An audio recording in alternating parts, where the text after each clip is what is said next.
I'm going to try to remain cordial here, and I really want to try to remain in control. I'm really going to try not to scream here because I want to get this point across, and I really want to come off in an educational manner where I'm trying to bestow wisdom upon the masses of the IWC here.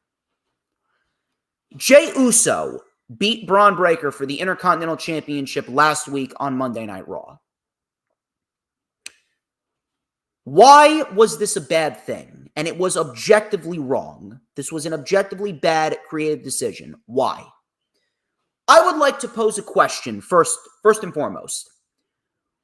What is Jey Uso as a singles wrestler minus the yeet catchphrase? Because I haven't heard anyone tell me what is Jey Uso when you take away the yeet catchphrase and you throw it in the garbage. What is he? It's maybe a hard pill to swallow for a lot of people, but Jey Uso, as a singles wrestler, is nothing more than a tag team competitor that became a singles wrestler with a very limited moveset that just so happened to get over, luckily, because of a catchphrase. You may not like it, but that is the truth. Jey Uso has all but 5 moves: Samoan drop, super kick, spear, suicide dive, and Uso splash. The amount of moves that Jey Uso does, you can count on one hand. It may not sit well with people, but Jey Uso is not a good singles wrestler. He's not. He was never meant to be a singles wrestler. He just so happened to be a tag team wrestler that broke away from his brother because of a terrible decision that was made on WWE's part to have Jimmy turn on Jey back at SummerSlam 2023 in that match against Roman Reigns. And coming out of that, Jey Uso happened to blow up in a manner that no one could have ever predicted. Jey Uso blew up and became a major sensation because of sheer luck and sheer luck alone. I'm sorry, but that's just how it is. That is the reality of the situation. Meanwhile, you take a look at Bron Breakker. Bron Breakker is everything that anyone would want in a singles competitor, especially someone who you have plans to invest in from a long-term perspective. The guy has a great character. Not really sure what anyone is thinking when they say, oh, Bron Breakker's boring. Clearly, you haven't been watching him for the last 3 years, because if you were, you wouldn't say something so blatantly stupid. Bron Breakker is very charismatic at what he does. He is as legit as they come. He is more intense than Jey Uso. He is more fluid than Jey Uso. He is more innovative than Jey Uso. He's got a better look than Jey Uso. On top of that, who has the more long-term value when it comes to singles competition? Who has more longevity as a singles wrestler? Because it ain't Jey Uso. Jey Uso's momentum is not going to last forever. And for anyone trying to claim him to be the modern-day Jeff Hardy, my God, it's like people will just say anything for a reaction nowadays. Jey Uso is not the modern-day Jeff Hardy. There's never going to be another Jeff Hardy. So please, put that thought out of your mind. Bron Breakker is the young guy, the 25-year-old, the 26-year-old prodigy that has a lot of mileage left in him. He's the guy that could very well be in a main event position at WrestleMania within the next 5 to 6 years. So why exactly would you contemplate putting Jey over Bron Breakker? Jey Uso is, 40 years old or almost 40 years old? Age may just be a number, but Jey Uso, he already has the experience. And Jey Uso's already a made man. Jey Uso is a former 8-time, 9-time tag team champion. He is one half of the longest reigning tag team champions in WWE history. He has had some of the greatest tag team matches in WWE's modern era. He recently main evented WrestleMania 39 last year in LA. Him and his brother are going to go into the Hall of Fame. I hope you understand that. Him and his brother will go into the Hall of Fame. Jey Uso's value is not as a singles wrestler, but in the end, Jey Uso's already a made man. Jey Uso will go into the Hall of Fame with his brother if they retired tomorrow. The whole point of Bron Breakker being the Intercontinental Champion was for him to get to that point. The whole point was for Bron Breakker to get to that position of being a made man. But how is he supposed to do that only holding the title for 51 days? This is another thing that people need to understand. Short title reigns are not beneficial to the title, nor are they beneficial to the competitor.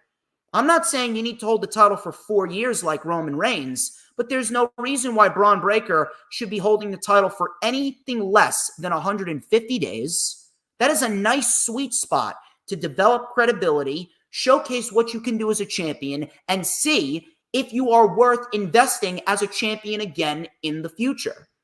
Transitional championship reigns do nothing but devalue the championship, treats it like a hot potato, and it diminishes the momentum and the credibility of the people holding it. And that's exactly what happened with Breakker.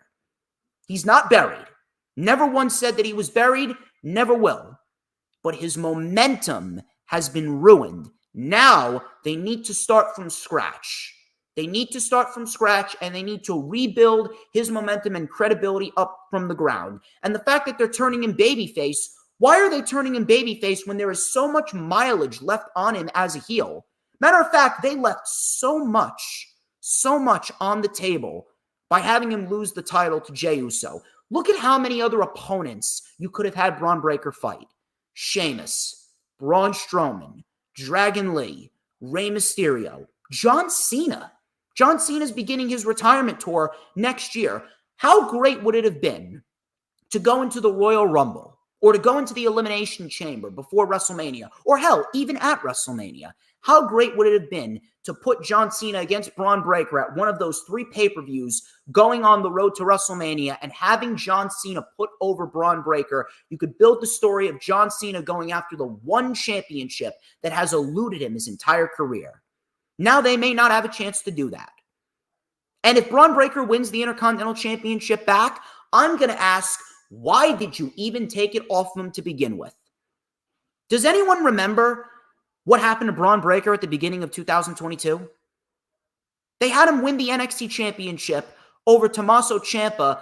He lost it to Dolph Ziggler 2 months later, and then he won it back a month later on the Raw after WrestleMania 38. And Bron Breakker was never the same again after that little stint with Dolph Ziggler as the NXT champion. That killed Bron Breakker's mystique, and it killed Bron Breakker's momentum. Bron was never the same again. The only time that Bron got himself back on the right track after that loss was when he turned heel. I don't get it. I don't understand, after everything that I just laid out, how anyone could support Jey Uso as the Intercontinental Champion right now. It's not so much that Bron lost. It's about the amount of time that he held the title before he lost it. Maybe if he held it for another 4 or 5 more months after this past Monday, maybe the blow would have been lessened a little bit more. But the fact of the matter is that Bron Breakker's momentum was destroyed because they had a guy who's already a made man beat him. They had him lose the title way too soon, and they gave it to a guy who is merely over because of a catchphrase, and a guy whose singles momentum is going to die out within the next year or two. Once he gets back together with his brother Jimmy, Jey Uso's singles run is going to be nothing more than a distant memory. Matter of fact, I guarantee you that if Bron Breakker doesn't win back the Intercontinental title, many of you are going to forget by the time Thanksgiving rolls around. Many of you will forget that Bron Breakker was even the Intercontinental Champion for that short period of time. You could like Jey Uso all you want. I'm not telling you who you can and cannot like, but Jey Uso beating Bron Breakker for the Intercontinental Championship, it was the wrong decision. You may not like it, but that is the truth.